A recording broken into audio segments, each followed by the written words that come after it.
안녕하세요. 토요미스테리 디바제시카입니다. 2024년 4월 18일 오후 일본 홋카이도 북서부 루모이시에 살던 17살 소녀 무라야마 루나는 외출 준비를 하면서 엄마에게 말합니다. 친구 만나고 밤 11시 전에는 돌아올게요. 이 말을 끝내고 집을 나서던 그녀는요. 헐렁한 후드티에 운동화 신고 가방을 메고 있었어요. 아주 가벼운 외출 차림이었죠. 하지만 그날 밤 11시가 넘도록 루나는 집에 오지 않았습니다. 걱정이 된 엄마가 전화를 걸었는데 핸드폰이 꺼져 있어요. 그런데 딱 거기까지였죠. 사실 루나는 중학생 때 부모님이 이혼을 하신 후에 어머니와 단둘이 살고 있었습니다. 근데 다소 불안한 가정환경 때문인지 아이가 좀처럼 마음을 잡지 못했고 종종 가출을 하거나 학교에 가지 않는 일이 있었어요. 그래서 엄마가 이번에도 딸이 집을 나가서 친구 집에서 자고 있겠지라고 안일하게 생각한 겁니다. 그렇게 하루, 이틀, 4일이 지나갑니다. 그때까지도 딸한테 연락이 없어요. 게다가 핸드폰은 계속 꺼져 있고요. 그래서 엄마가 뒤늦게 친구들을 수소문했지만 행방을 아는 사람이 없더라고요. 순간 엄마는 뭔가 잘못됐다라는 걸 직감했고 서둘러 경찰에 실종신고를 접수합니다.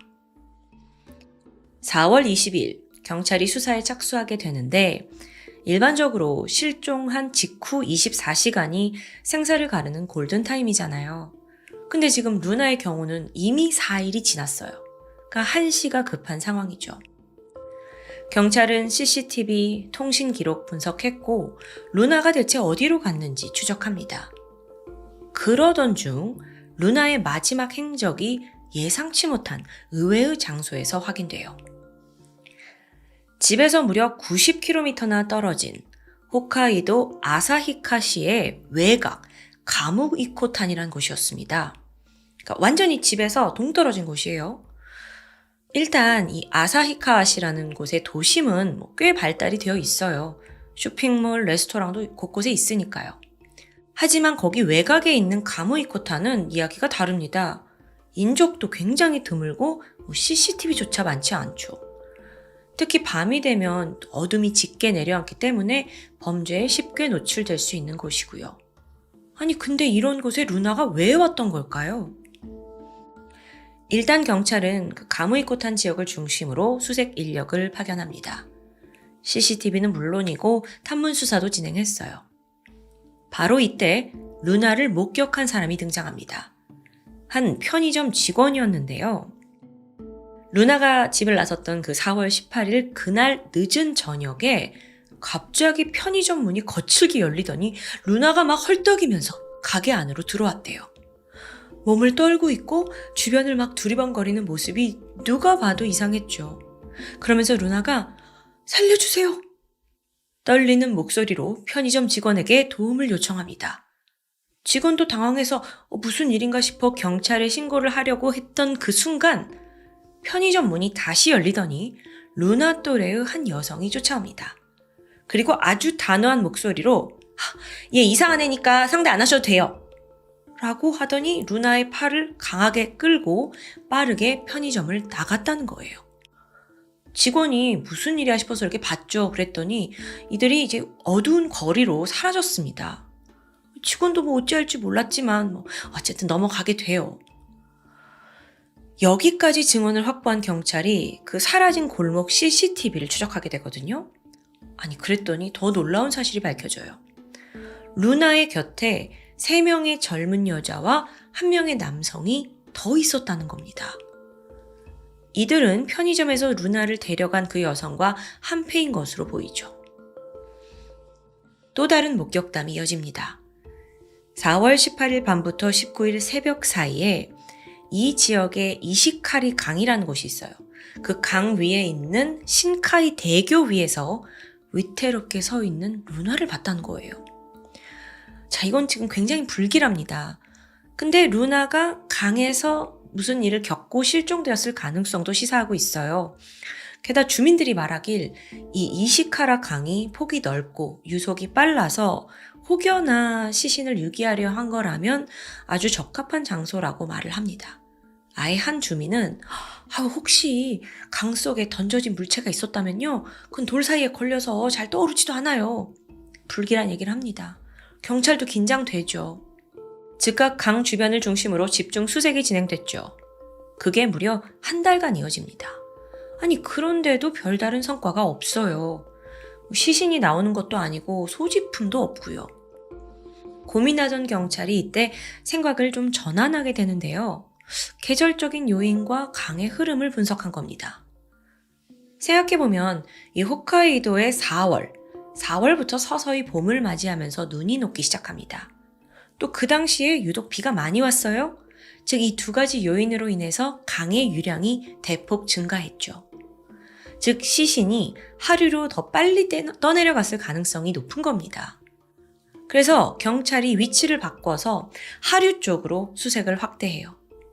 이 판단은 정확히 들어맞았죠. 드디어 5월 하순이 돼서야 신카이 대교에서 60km 떨어진 강 하류에서 시신 한 구가 발견됐습니다. 나체 상태였는데 너무도 심하게 부패된 상태라 육안으로는 누군지 알 수 없었고요. DNA 분석과 지문 대조 끝에 마침내 그게 루나라는 게 확인됩니다. 이 시신과 함께 경찰은 루나의 옷가지와 가방을 추가로 발견했어요. 근데 여기서 이상한 점이 있었죠. 지갑과 핸드폰만 없더라고요. 물에 떠내려간 게 아니냐라고 생각할 수도 있는데 당시 가방 지퍼가 단단히 잠겨 있었습니다. 즉 범인이 핸드폰을 일부러 가져가거나 따로 유기했다고 볼 수 있어요. 부검 결과 루나의 사인은 익사입니다. 하지만요, 전신에 심각한 골절과 타박상이 있어요. 그러니까 사망 전에 어떤 폭력에 노출되었다는 거죠. 거기에 높은 것에서 떨어진 것으로 추정되는 상처도 보였고요. 그러니까 구타당하고 지금 다리에서 떨어졌다는 건데 범인을 찾아낼 수 있는 증거를 경찰은 핸드폰이라고 생각했습니다. 루나가 죽기 전에 누굴 만났는지 거기 다 기록이 있을 테니까요. 그래서 통신사뿐만 아니라 소셜미디어 회사에까지 협조를 요청해요. 다행히 모든 내역을 조회할 수 있었죠.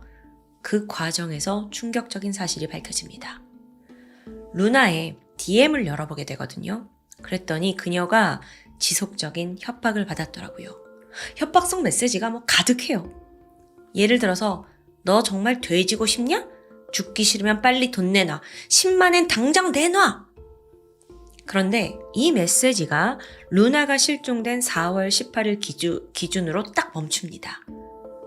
그러면 누가 이 협박을 했는지 알아봐야 할 텐데 당사자를 추적해보니까 그녀는 21살의 여성 우치다 리코였습니다. 경찰이 일단 이 리코의 사진 뽑아서 앞서 그 편의점 직원 있잖아요. 보여줬죠. 그랬더니 직원이 네 맞아요. 이 여자가 그날 그 루나를 끌고 갔던 사람이에요. 긴 수사였지만 이제야 퍼즐이 좀 맞춰지는 듯 했죠. 6월 12일 사건이 발생한 지 한 달 반 만에 루나의 살해 혐의로 우치다 리코가 체포됩니다. 그런데 이 리코가 보통 애가 아니에요. 루나를 만난 사실은 인정합니다. 근데 살인을 왜 자기한테 뒤집어 씌우냐는 거예요. 강하게 부인합니다. 내가 루나 만났고 걔를 내가 다리에 두고 온 건 맞다. 근데 걔가 거기서 떨어졌는지 그냥 지가 뭘 어디 간 건지 그건 나는 모른다. 라는 입장인 겁니다. 사실 당시로서의 경찰은 리코가 협박한 사실은 DM에 다 남아있어요. 근데 진짜 살인을 했다? 상해를 했다는 부족한 증거였죠. 리코는 결코 자백을 할 자세가 아니었기 때문에 수사가 또 답보에 빠지고 말아요. 그렇게 후지부지 되려던 순간 극적으로 하늘이 해결을 돕게 됩니다. 이시카리 강이 있다고 했는데 이 이시카리 강에는 사실 대교가 두 개입니다. 하나는 앞서 루나가 발견됐던 신카이 대교고요. 또 다른 카무이 대교라는 곳이 있는데 거기 인근에서 루나의 망가진 핸드폰이 발견된 거예요. 그러니까 혹시나 하고 이쪽 대교 말고 다른 대교도 수색을 했는데 거기서 정말 우연히 발견된 거죠. 즉각 경찰은 디지털 포렌식을 통해서 내용을 복구했어요. 그랬더니 그 안에서 충격적인 동영상이 발견됩니다. 영상 속 루나는 나체 상태로 바닥에 엎드려 있었습니다. 그리고 막 눈물을 흘리면서 연신 미안하다, 잘못했다, 애걸복걸 목숨을 구걸하고 있더라고요. 동시에 화면이 막 흔들리면서 앞서 용의자인 리코와 또 다른 가해자들이 막 비웃는 소리가 들렸습니다. 깔깔대요.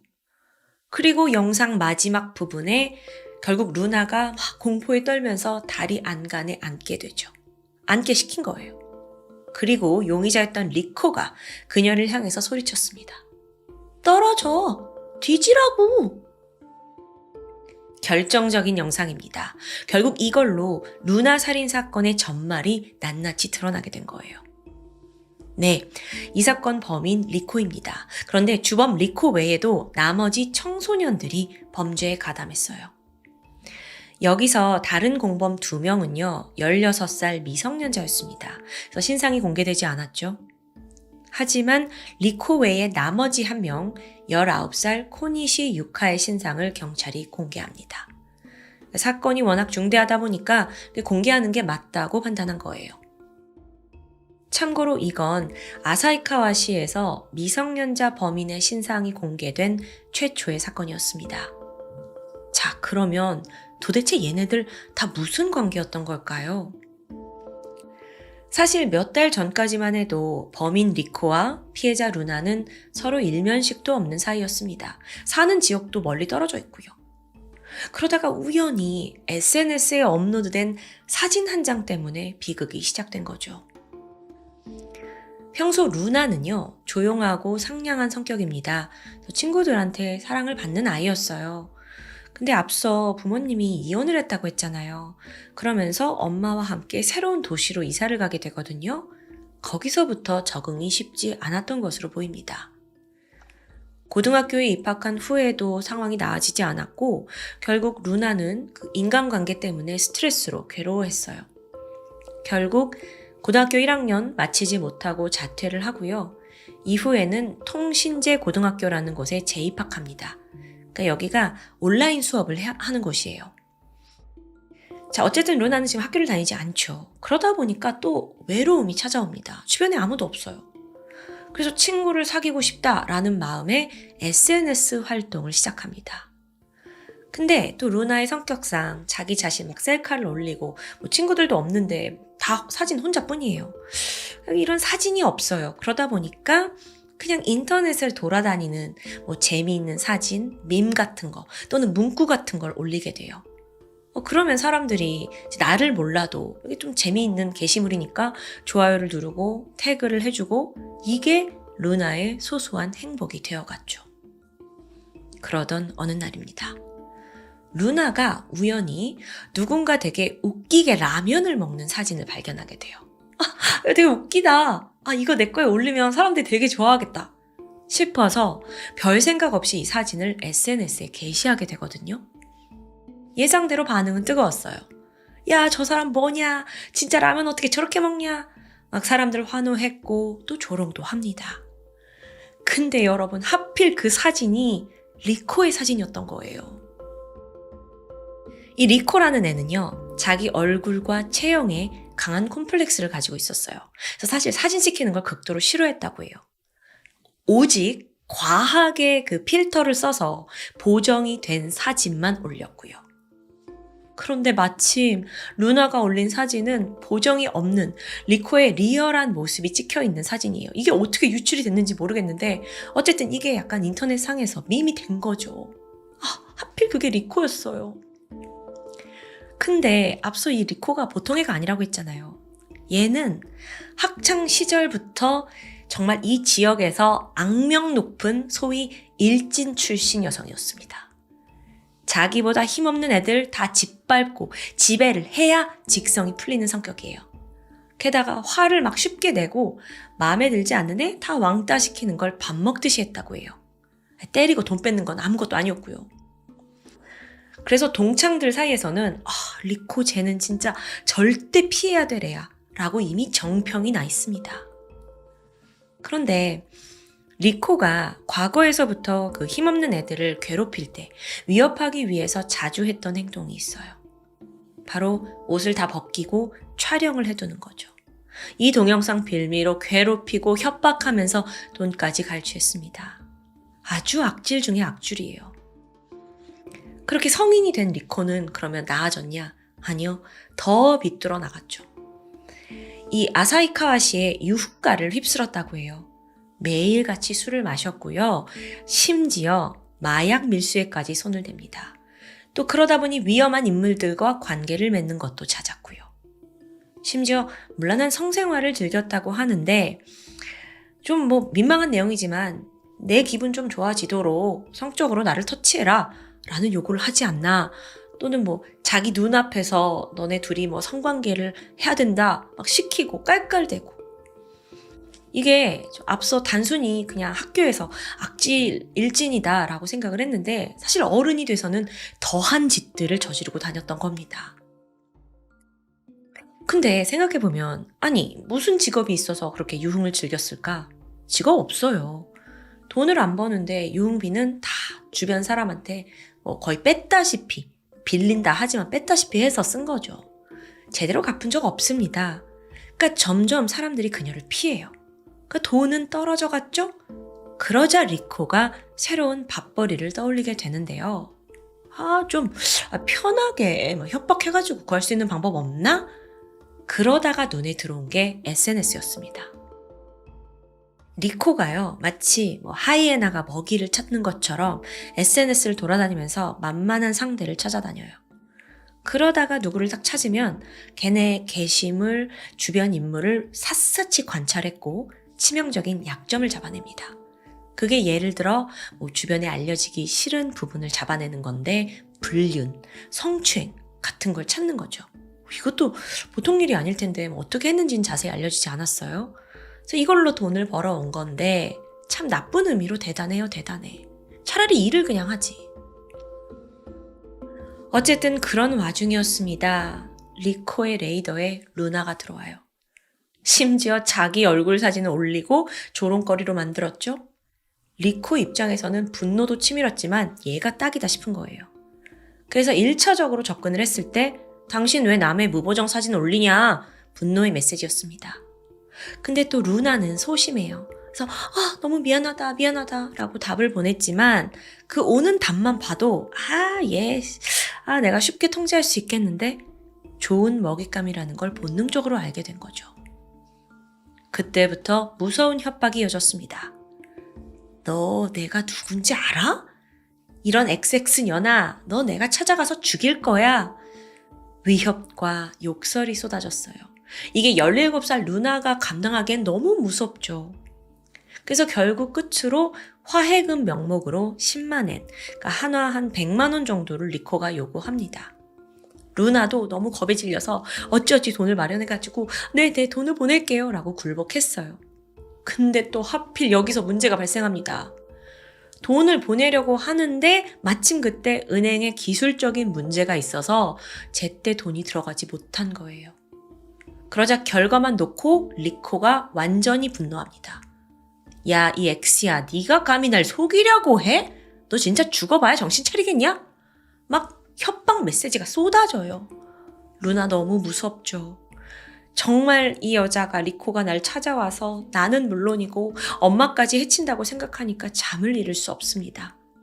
그래서 결국 그녀는 리코를 직접 만나서 정중히 사과를 하고 돈을 주겠다라고 약속하게 되는데요.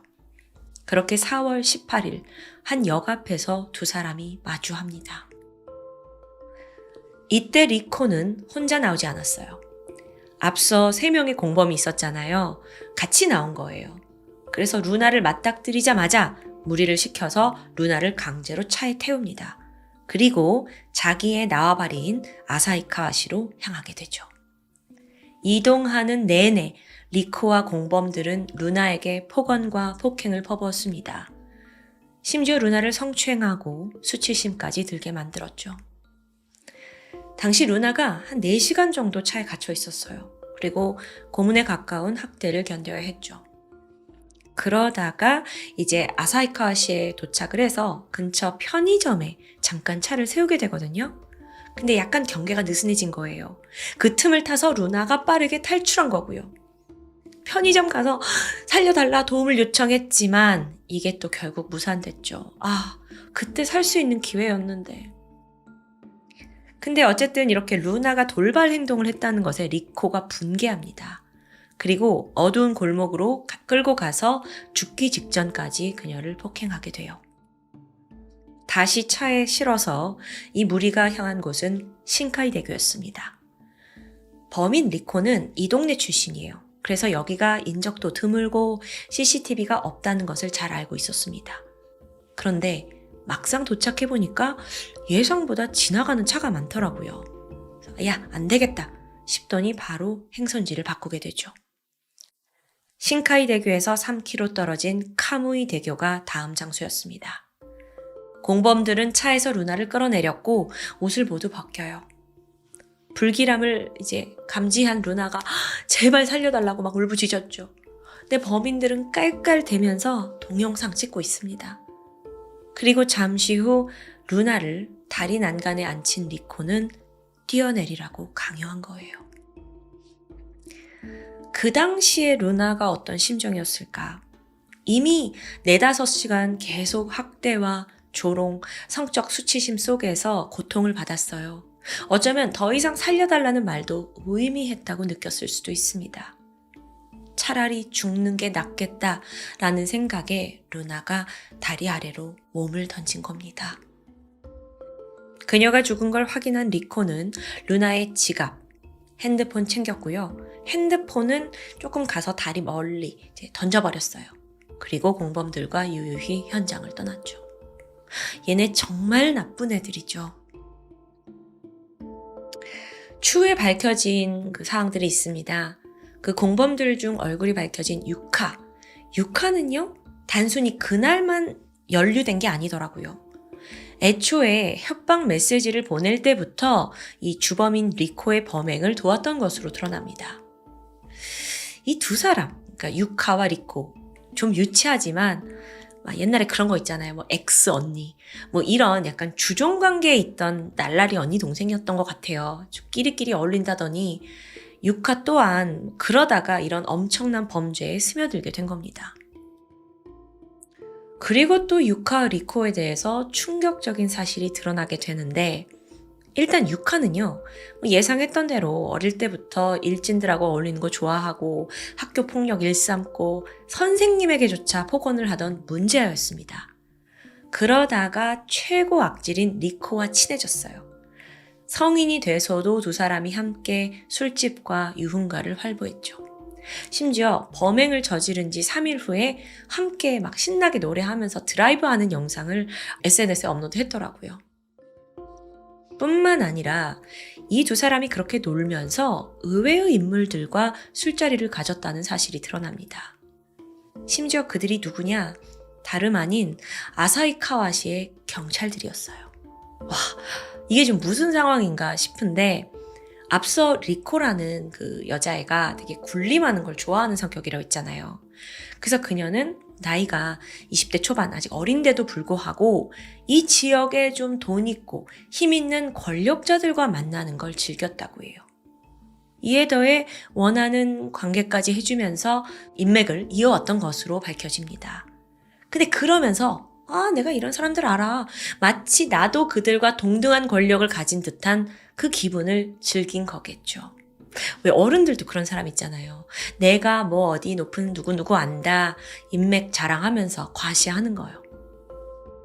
물론 경찰들과 만나서 술 마시고 흥청망청 논 건 이 둘이서 살인을 저지르기 전이긴 해요.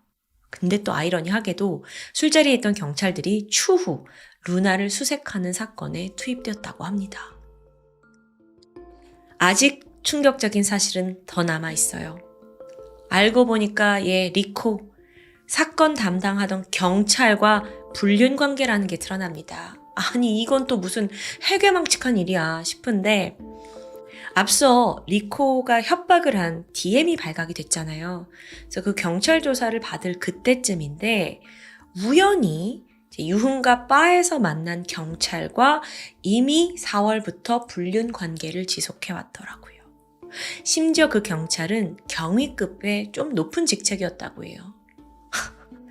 아니 무슨 경찰이 이런 지역의 일진날라리하고 불륜을 저지르냐고요. 이게 밝혀지면서 일본 경시청도 부인을 하지 않았어요. 문제의 경찰은 경무과로 자천당했고 더 욕을 먹었죠. 또 아이러니하지만 유카와 리코 이 날라리들 덕분에 홋카이도 경찰이 얼마나 부패했고 부도덕한지가 모두 드러나게 되었습니다. 자, 이제 판결이 남아있는데 2024년 6월 리코와 유카는 살인, 강제추행, 강금, 공갈 혐의로 재판에 회부됩니다. 그리고 현재까지도 재판은 진행 중이에요. 현재 이 사건은 일본에서 굉장히 큰 주목을 받고 있다고 해도 과언이 아닙니다. 특히나 범인 리코가 어떤 사람인지 정말 까면 깔수록 너무 악질이잖아요. 그러니까 많은 사람들이 비난을 퍼붓고 있죠. 또 흔하지 않은 약간 악녀 범죄자 같은 캐릭터니까요. 그래서 여론도 이 두 사람에게 극형을 내려야 한다라는 쪽으로 기울고 있는데 과연 일본 법정이 어떤 판결을 내릴지는 좀 더 지켜봐야 할 것 같습니다. 마지막으로 제 개인적인 생각을 좀 덧붙이고 싶은데 저는 사실 오늘 사건을 보면서 이게 그냥 이웃나라, 남의 일이라고 생각되지 않았습니다. 왜냐면 과연 누가 리코와 유카를 괴물로 만들었을까? 라는 질문이 좀 들었어요. 여기엔 분명 학교와 사회의 영향도 있지 않을까요? 애초부터 학폭으로 악명 높던 아이들이에요. 근데 왜 학교에서 더 엄하게 처벌하지 못했을까요? 더 나아가서 학폭이라는 그런 꼬리표를 달고 사회에 나오면 얼마나 불이익을 당하는지 그걸 왜 사회가 처절히 일깨워주지 못했을까요? 그 무서움을 좀 알았더라면 오늘과 같은 살인사건으로 이어지지 않았을까 하는 생각이 들었습니다. 물론 애초부터 악마로 태어난 아이들의 성향까지는 바꿀 수 없죠. 하지만 누군가 그걸로 변해가는 과정을 최소한 어른들과 사회가 막아줘야 하지 않을까 하는 게 저의 의견이었습니다. 지금까지 토요미스테리 디바제시카입니다. 안녕하세요. 토요미스테리 디바제시카입니다. 2006년 5월 21일 이른 아침 베이징 나나시에 있는 철거 직전의 오래된 주택에서 한 여성의 끔찍한 시신이 발견됩니다. 피해자의 상태가 너무 끔찍했어요. 옷은 반쯤 벗겨져 있었고 얼굴과 몸은 얼마나 폭행을 당했는지 퉁퉁 부어서 알아보기도 힘들었고요. 게다가 두피와 하체에 화상 자국도 나 있습니다. 이러다 보니 처음 시신을 발견한 사람들은 이 여성이 무슨 큰 원한을 져서 혹시 조폭한테 살해당한 거 아니야? 라고 생각했을 정도였어요.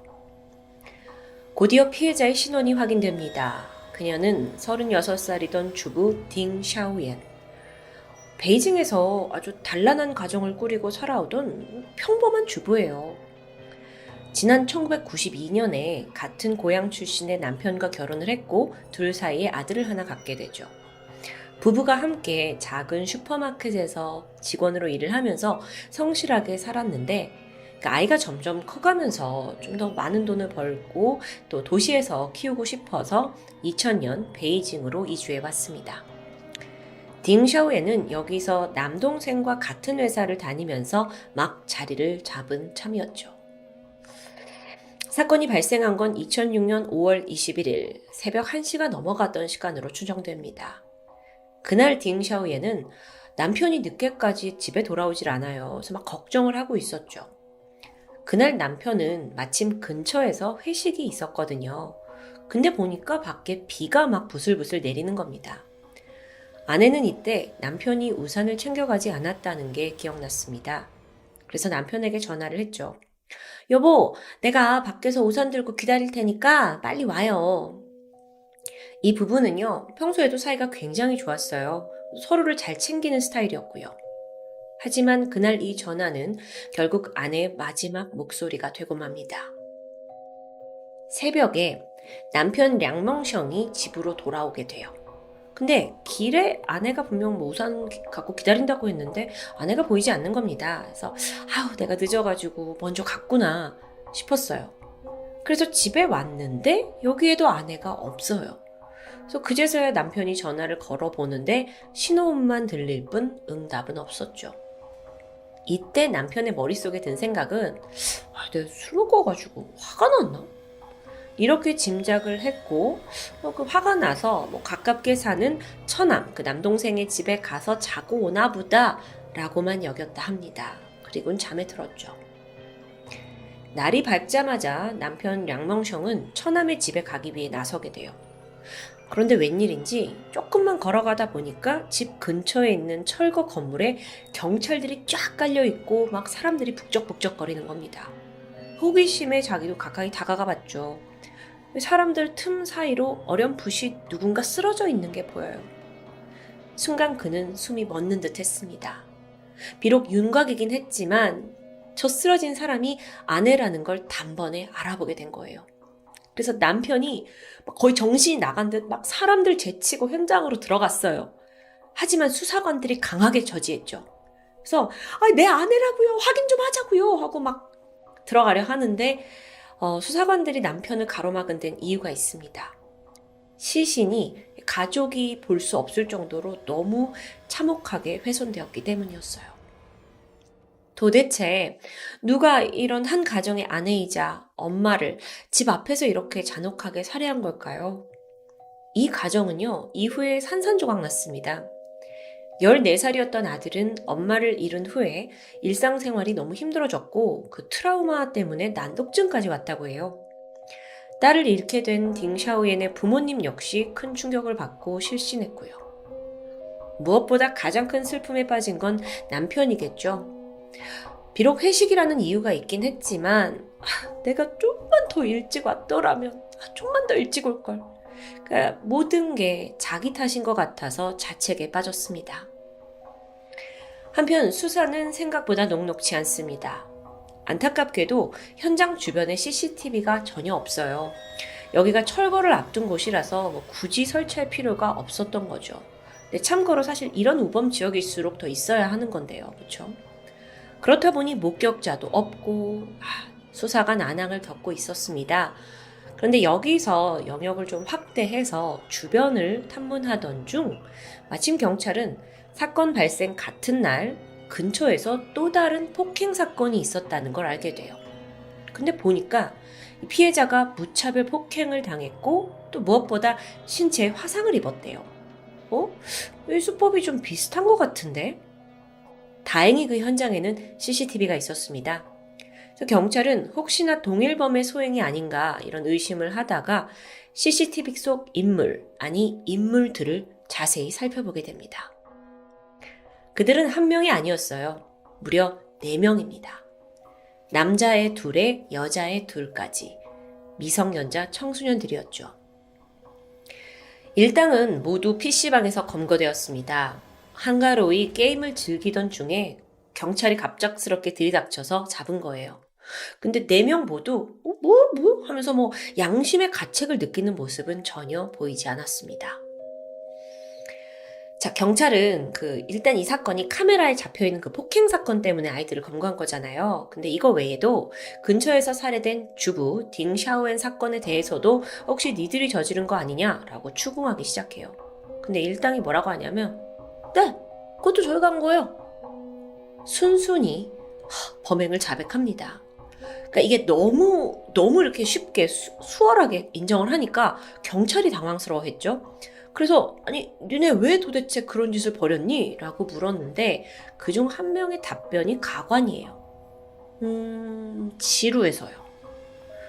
비명을 듣는 게 좀 흥분되기도 했어요. 사실 수사 초기에 다들 이게 원한 범죄라고 생각을 했거든요. 그러니까 워낙 잔혹하게 훼손이 되어 있었으니까요. 그런데 범인과 이 피해자 간에는 사실 일면식조차 없었던 거예요. 그냥 죽인 거래요. 그래서 참다 못한 경찰이 야, 니네 감옥 갈 걱정은 안 했어? 이렇게 화를 냅니다. 그러자 반응이 황당했죠. 우리는 어려서 안 무서워요. 정말 너무 파렴치하고 뻔뻔한 범인들의 정체. 먼저 4명 중 남자의 2은 쌍둥이 형제 17살이던 мя오다 레이와 мя오 샤오시였습니다. 이들은 소수민족인 묘족 출신인데 굉장히 가난한 집안에서 자랐어요. 그래서 기본적인 교육조차 제대로 받지 못했죠. 부모는 일찌감치 헤어졌고 두 형제는 모두 아버지와 살고 있습니다.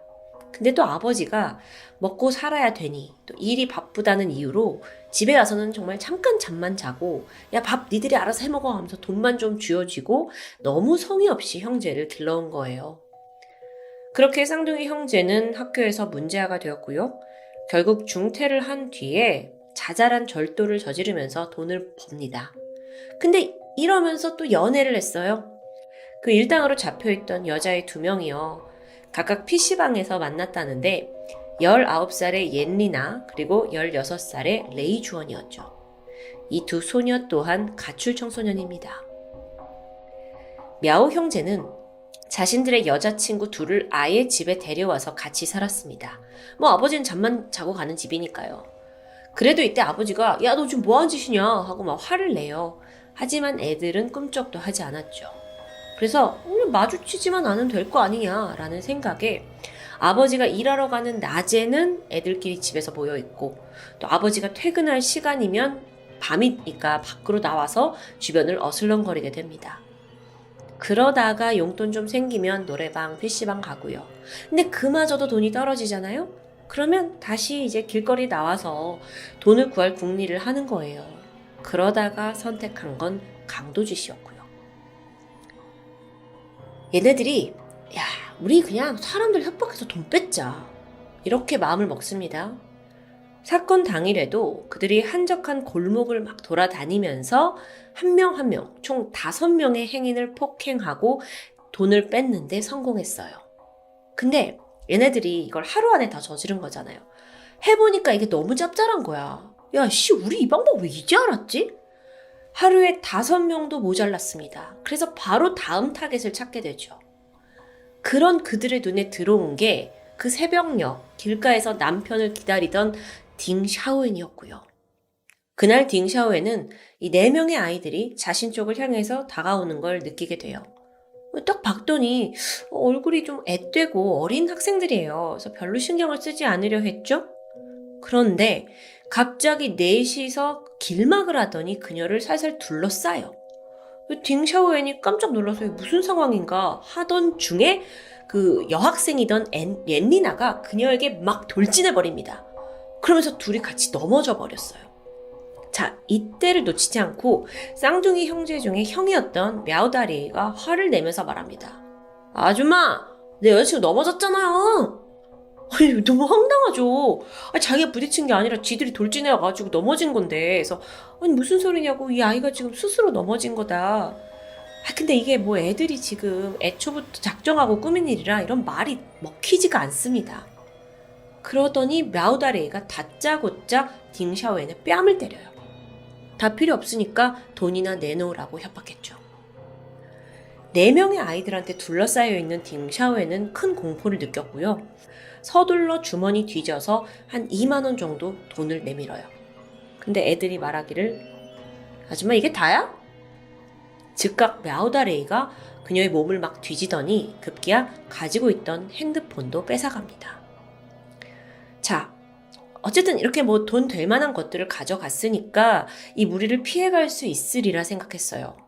하지만 이때 마오 형제가 주변에 있던 나무 막대기를 줍더니만 그걸로 무작정 딩샤오엔을 구타하기 시작합니다. 다 뺏어갔는데도요. 딩샤오엔은 제발 이러지 말라고 막 애원했어요. 내 아들도 14살인데 니네 또래고 나는 어머니 뻘인데 왜 이러냐고요. 근데 이 미친 10대들은 듣질 않아요. 급기야 앤리나는 그 말을 듣고 딩샤오엔을 더 거세게 때렸고요. 이 옌리나라는 아이는요. 부모님이 이혼을 한 후에 야 네가 돌봐. 아야 나 네가 돌봐 하면서 막 서로 돌보지 않겠다고 애를 버린 사람들입니다. 그러니까 애가 거기에 대한 트라우마가 있죠. 근데 마침 이때 그 어머니 뻘 되는 사람이다. 어머니라는 그 말이 이 아이의 분노 버튼을 누르게 된 겁니다. 그리고 M1 피해자에게 막 쏟아낸 거예요. 정말 이 상황이 지금 애들 4명이서 그냥 딩샤오엔을 무차별하게 폭행해요. 악마 그 자체예요. 그러면서 막 깔깔 웃고 야야 막대기 주대가 왜 네가 때려봐. 막 이렇게 번갈아 가면서 폭행을 저질렀고요. 그러다 결국 옷까지 벗겨집니다. 자, 그게 살이 드러났어요. 근데 마침 이때 мя우다레이가 주머니에 있는 라이터를 꺼내들어요. 그러고는 피해자의 하반신과 머리카락, 두피에까지 불을 붙이죠. 딩샤오엔이 막 깍 비명을 질렀지만 일당은 뭐 겁을 먹지도 않고 주저하지도 않아요.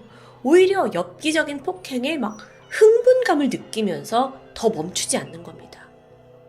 자, 이 상황이 꽤 드라마틱해요. 근데 정말 이걸 본 목격자가 아무도 없었느냐? 그건 아니었어요. 인근 주민들, 피해자가 막 소리 지르고 살려달라 하는 거 비명소리 분명 들었습니다. 하지만 밖으로 나오는 사람은 없었죠. 심지어 지나가는 차량도 있었거든요. 그런데 아무도 멈춰서 이 집단 구타를 당하고 있는 그녀를 구해주러 오지 않았던 거예요. 결국 시간이 지나면서 딩샤오엔의 비명소리는 잦아들었고 미동도 없어집니다. 그제서야 이 4명은 주머니를 뒤져서 남은 지폐를 챙기고는 담담히 자리를 뜨게 된 거죠. 이 모든 절말을 얘기하면서 이 범인들이 조사를 받을 때 하는 말이 죽일 생각은 아니었어요. 그저 너무 자기들이 신나서 많이 때리다 보니 그녀가 실신한 줄 알았다라고 말하는데요. мя우다레이의 진술에 따르면 그들은 그날 딩샤오옌까지 포함해 총 6명을 폭행했습니다. 첫 번째 피해자는 폐지를 줍던 할머니. 그날 할머니의 이 살갗 부분에 몸에 불을 붙이는 행동을 했는데 그걸 한 번 한 게 너무 재밌었다는 거예요. 그렇게 잔뜩 흥분이 되면서 이후 4사람을 더 때리고 폭행했고 그 기분이 정말 최고조에 이르렀을 때 마주친 게 바로 딩샤오엔이었습니다. 그래서 그렇게 시신의 상태가 처참했던 거고요. 근데요, 정말 황당한 게 범인 мя우다레이는 자기가 뭐 이렇게 폭행을 했고 저렇게 때렸고 불을 붙였고 막 이런 걸 설명하면서 연신 막 눈썹을 들썩거리면서 깔깔 웃어댔어요. 그래서 막 이렇게 제가 확 돌려서 배를 팍 쳤거든요. 그 바로 힘없이 쓰러지더라고요. 막 이지랄 떠는 거예요. 4명의 미성년자가 저지른 살인사건. 재판 결과는 어떻게 되었을까요? 이게 미성년자라서 혹시 법망을 피한 건 아닐까요? 일단 1심에서 법원은 고의상해 및 강도죄로 주범격인 мя우다레이와 옌리나에게 17년, 그리고 마오사오시에게는 14년의 징역형을 선고합니다. 마지막으로 가장 나이가 어린 레이주어는 범행 당시 16살 생일이 지나지 않은 상태였기 때문에 징역 9년만 선고됐다고 해요. 다들 미성년자였긴 했지만 그래도 나름의 형량을 받은 것 같죠. 하지만 유가족, 특히 남편 량멍숑은 이걸 받아들일 수 없었다고 해요.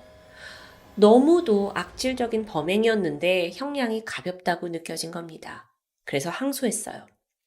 다시 열린 2심에서 주범 мя우다레이는 결국 이 범행이 너무도 잔인하다는 이유로 무기징역으로 형량이 변경됩니다. 그런데 다른 가해자들에 대한 판결은 기존의 형량이 유지되었죠.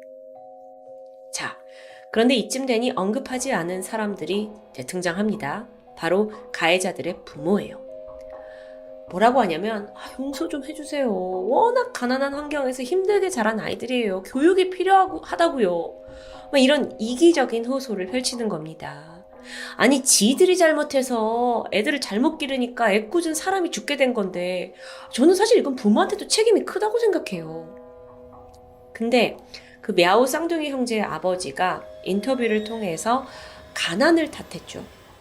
아이고, 나도 유가족한테 보상하고 싶어요.